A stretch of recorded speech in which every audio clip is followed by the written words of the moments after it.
Fala, meu pessoal, tudo bem com vocês? Estamos com mais um conteúdo, mais uma notícia para vocês. E hoje estamos aqui com o canal do Delton. Todos se inscrevam no canal do Delton.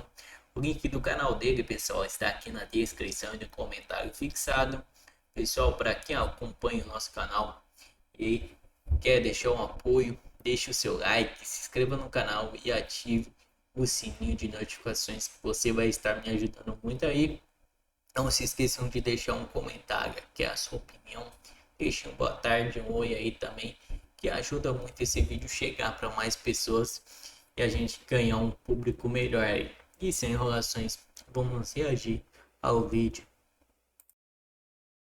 Ó, isso fica só entre nós, hein? Eu vou contar pra você agora a razão secreta para a esposa do Alexandre de Moraes ter aberto um novo CNPJ. Opa, opa, opa, Deltan, então a análise de hoje vai pegar fogo. Olha, se essa nossa análise vai pegar fogo, eu não sei, mas que a essas alturas as contas bancárias da família Barsi de Moraes estão incendiadas, pegando fogo, isso certamente é verdade. E justamente por isso você já deve estar sabendo disso aqui, ó. A esposa do ministro Alexandre de Moraes, a Viviane Barsi, ela abriu um novo escritório de advocacia, dessa vez em Brasília, e fez isso logo depois de ela e o Instituto Lex, que é aquela holding patrimonial da família Moraes, terem sido sancionados pela Lei Magnitsky. E aí, eu vi muita gente falando nas redes sociais que a Viviane teria feito isso para burlar a Magnitsky. Mas será que isso é verdade? Olha, não é bem essa história aí que rolou nas redes sociais. E eu vou te falar qual que é a razão real, secreta, para ela ter aberto esse novo CNPJ. E eu garanto para você, no final, você vai entender muito mais o que está acontecendo nos bastidores. A primeira teoria que circula é de que a Viviane tentou contornar as sanções. A lógica seria essa. Abre-se um novo CNPJ, esse que você está vendo aí na tela, um CNPJ limpinho, que não aparece nominalmente na lista americana, na lista da UFAC, e assim ela consegue tocar os negócios sem levantar as bandeiras vermelhas de imediato no sistema bancário, nas contas bancárias. O objetivo seria manter o escritório de pé, as coisas da família de pé, os negócios de pé, com contas bancárias, os contratos com os clientes. Mas qual que seria o problema dessa teoria? O problema é que a própria Lei Magnitsky já prevê uma vacina contra isso. Pela chamada regra dos 50%, qualquer empresa controlada por uma pessoa sancionada também é automaticamente bloqueada, sancionada pela Magnitsky, sempre que a pessoa tiver 50% ou mais das cotas sociais ou das ações. Ou seja, como a Viviane, você vê aí, é a única dona dessa sociedade, essa empresa aí ela já nasce atingida pela sanção. Ela já nasce sancionada. Ou seja, a empresa não vai conseguir ter contas bancárias, movimentações financeiras. Então, na prática, essa primeira teoria aí, ela não para em pé. Agora aqui começa a ficar interessante, porque isso que eu mostrei para você derruba outras hipóteses que as pessoas foram levantando, que foram debatidas nas redes sociais. Não faz sentido, por exemplo, que essa empresa ela tenha sido constituída para blindagem patrimonial, porque ela vai enfrentar o mesmo tipo de restrição que já tem no famoso Instituto Lex, que hoje funciona como uma holding familiar, que é a empresa que tem, na verdade, os bens da família Barsi de Moraes. Esse instituto ele reúne imóveis, participações e até a residência do ministro em São Paulo e também a sede do escritório da advocacia da família, o tal do Barsi de Moraes. Aí, com a Magnitsky, essa estrutura ela virou alvo.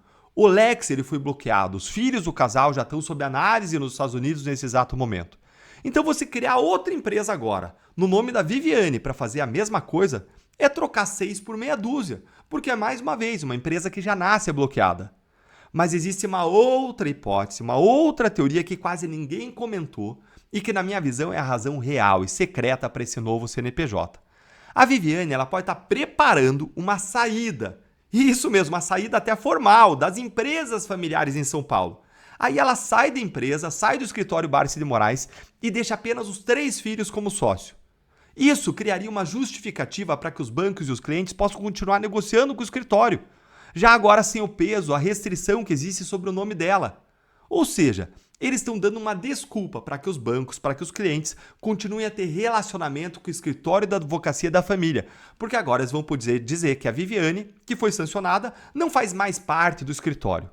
Então, se houver uma nova alteração societária agora no escritório para retirar a Viviane dos 4 societários, essa teoria vai se confirmar. Então veja, a ideia é a seguinte: Não é que essa empresa aqui é a solução porque ela cresce e nasce para ostentar, para realizar os negócios da família Barsi de Moraes. Não, é que essa empresa aqui ela foi criada para forjar, para criar uma saída.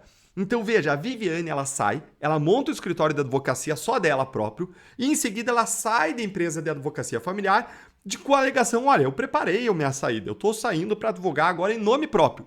E aí ela deixa lá o escritório que tem os contratos grandes, que administra muito dinheiro, que recebe muito dinheiro, ela deixa lá o escritório intocado e sem nenhum sancionado nos quadros sociais. E isso aí legitimaria os bancos, legitimaria os clientes a continuarem com os seus contratos, os seus negócios com o escritório.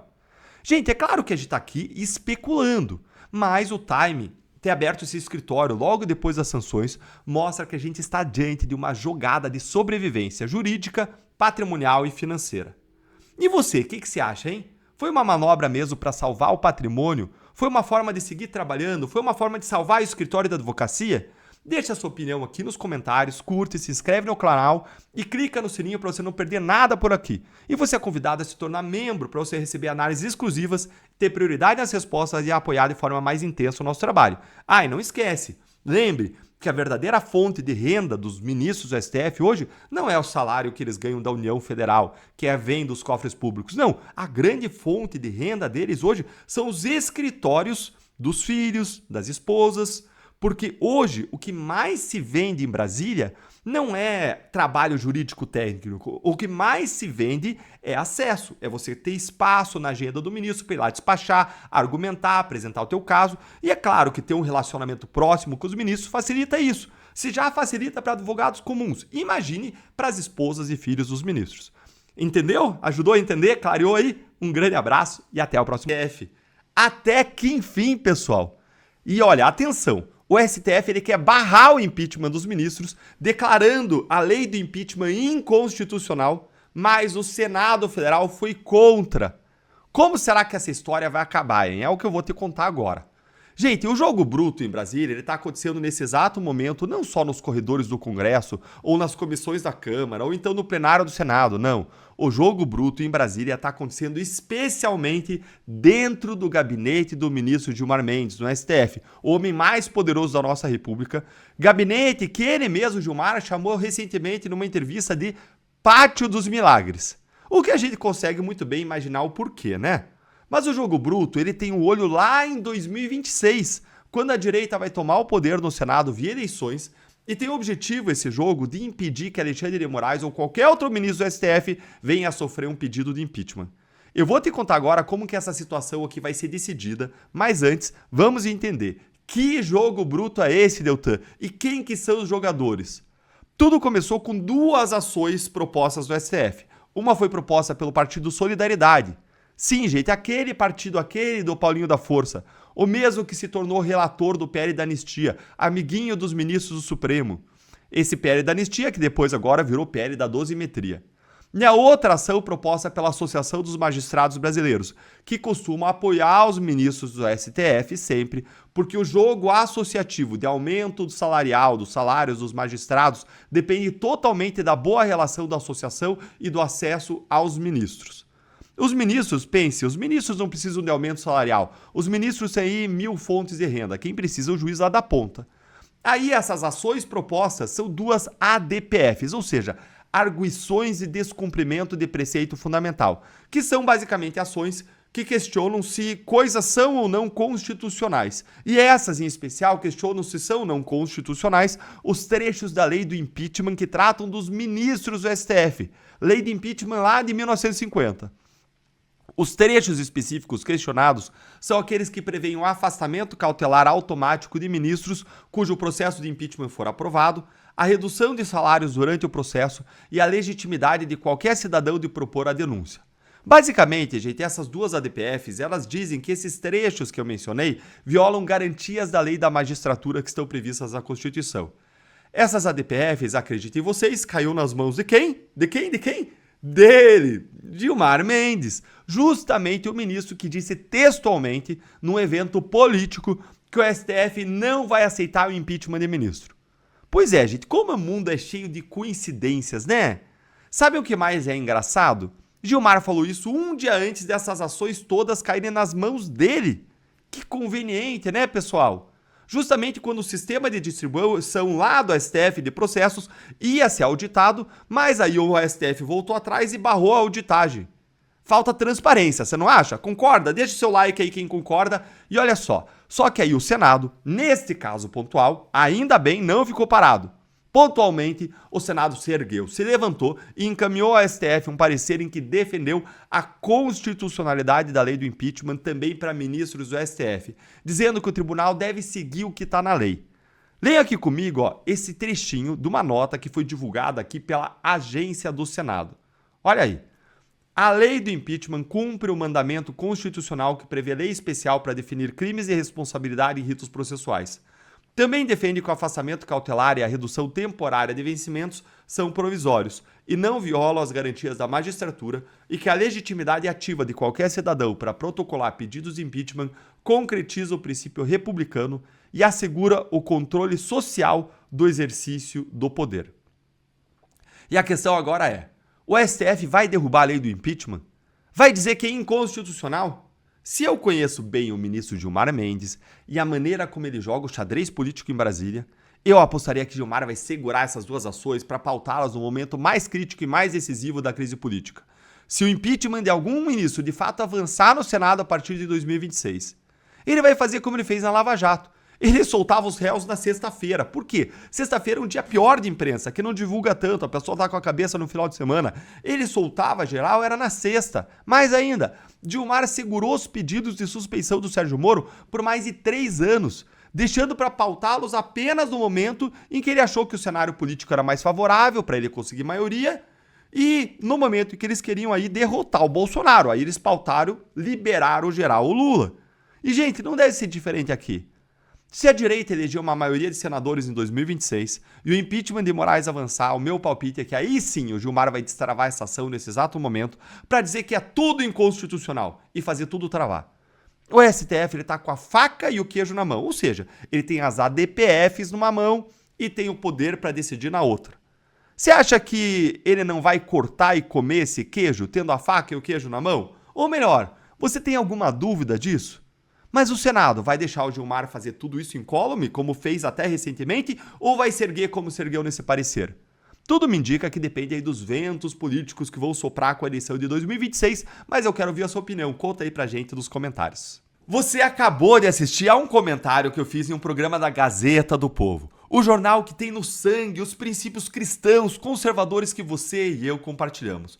Um jornal que defende a verdade e a justiça. Não esqueça de assistir ao programa na íntegra e você consegue fazer isso. Fala, meu pessoal, o que vocês acharam do vídeo até o momento? Deixe a sua opinião, deixe o seu comentário aí, que é muito importante para esse vídeo chegar para mais pessoas e a gente saber qual é a sua opinião sobre tudo isso que está acontecendo no nosso Brasil, essa ditadura que o STF está implantando no nosso Brasil. Se a gente vai se unir contra essa ditadura, é só você deixar o seu comentário aí. Olhos em 2026. Tarcísio visita Bolsonaro em prisão domiciliar e descarta candidatura presidencial. Governador de São Paulo volta a externar a intenção de disputar a reeleição no estado e alega que o ex-presidente passa por um momento difícil. O governador de São Paulo, Tarcísio Freitas, republicanos, esteve nesta segunda-feira, dia 29, com o ex-presidente Bolsonaro, que cumpre prisão domiciliar em Brasília. A visita ocorreu onde o condomínio do ex-chefe executivo residente entre as 13h38 e até as 16h19, totalizando 2 horas e 41 minutos. Ao deixar o local, Tarcísio afirmou que não pretende disputar a presidência da República em 2026 e que seu objetivo é buscar a reeleição ao governo paulista. Hoje o seu candidato à reeleição em São Paulo, como eu tenho dito, está claro, eu não vim discutir isso hoje com Bolsonaro. O que eu vim fazer aqui é uma visita de cortesia vir visitar um amigo, uma pessoa que para mim é muito importante, declarou. Segundo o governador, a viagem a Brasília teve como objetivo informar Bolsonaro sobre a sua decisão de permanecer em São Paulo. Em mensagem enviada a eleitores na semana anterior, Tarcísio já havia apontado que a disputa em segundo mandato do Palácio dos Bandeirantes seria o caminho mais apropriado. Então é isso, pessoal. Esse foi o vídeo. Não se esqueçam do seu like, de você se inscrever no canal e ativar o sininho de notificações para estar recebendo todos os nossos vídeos. Muito obrigado a todos e até a próxima.